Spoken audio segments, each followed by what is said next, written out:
সালে এই প্রাথমিক সহশিক্ষকদের একটা পরীক্ষা হয়, এই সার্কুলার দেয় ঢাকা এবং চট্টগ্রাম। প্রায় 11 লক্ষ মানুষ এটার জন্য কি করেন, এই পরীক্ষা দিয়েছিলেন। তো 11 লক্ষ মানুষ এটাতে পরীক্ষায় বসছিলেন। তো পরীক্ষার দিনে দেখা যাচ্ছে যে সবগুলা পত্রিকায় আসছে পরীক্ষার দিনে প্রশ্নপত্র ফাঁস হওয়ার পর পুলিশ এবং ডিবি, আমাদের ডিবি পুলিশ এর মধ্যে অনেককেই গ্রেফতার করেন এবং তারা স্বীকার করেন যে এই প্রশ্নপত্র ফাঁসের সাথে কারা কারা জড়িত, কিভাবে কি হয়েছে সব কিছু ছিল।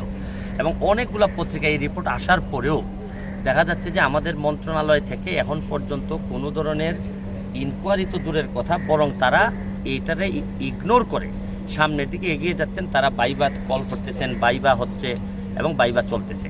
তো আমাদের বক্তব্য হচ্ছে যে এইরকম দিবালোকের মতো পরিষ্কার একটা এই প্রশ্নপত্র ফাঁসের ঘটনায়, এটা তো একটা দুর্নীতি, দিবালোকের মতো পরিষ্কার।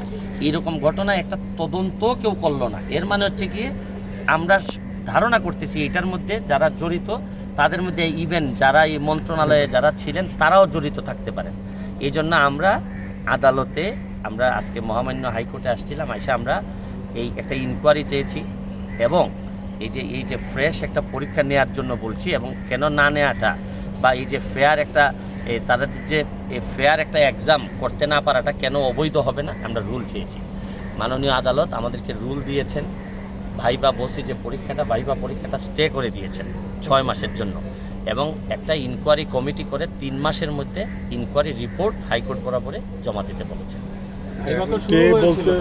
জি, সব কিছু যেটা যেভাবে আছে এটা 2023 সালের সার্কুলারটা 2023 সালের 14ই জুন, এটা ওই সার্কুলারে এখন পর্যন্ত এই প্রসেসটা চলতেছে।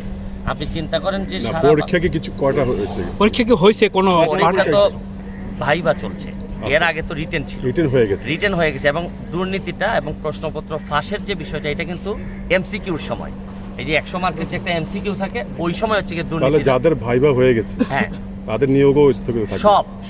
ভাইবা তো এখন পরীক্ষাটা হয়েছে, নিয়োগ তো পরে, ভাইবার পরে তো রেজাল্ট দিবে, রেজাল্ট দেওয়ার পরে না নিয়োগের প্রশ্ন। এখন হচ্ছে কি পুরো প্রসেসটাই আপাতত ইনকোয়ারি হয়ে রেজাল্ট আসার আগ পর্যন্ত এটা বন্ধ। এটা কত সেশনের? এটা এই যে বললাম যে এই 2023 সালের 14ই জুন এটা কি ছিল, কতজন পরীক্ষার্থী? প্রায় 11 ভাইবাতে আমরা এক্স্যাক্টলি এখন জানি না, প্রায় 48,000। যাদের ভাইবা এখন চলমান সব বন্ধ থাকবে, সব বন্ধ থাকবে। 48,000 ভাইবাতে কল করছে। কতদিনের জন্য স্টে করলো? 6 মান্থ।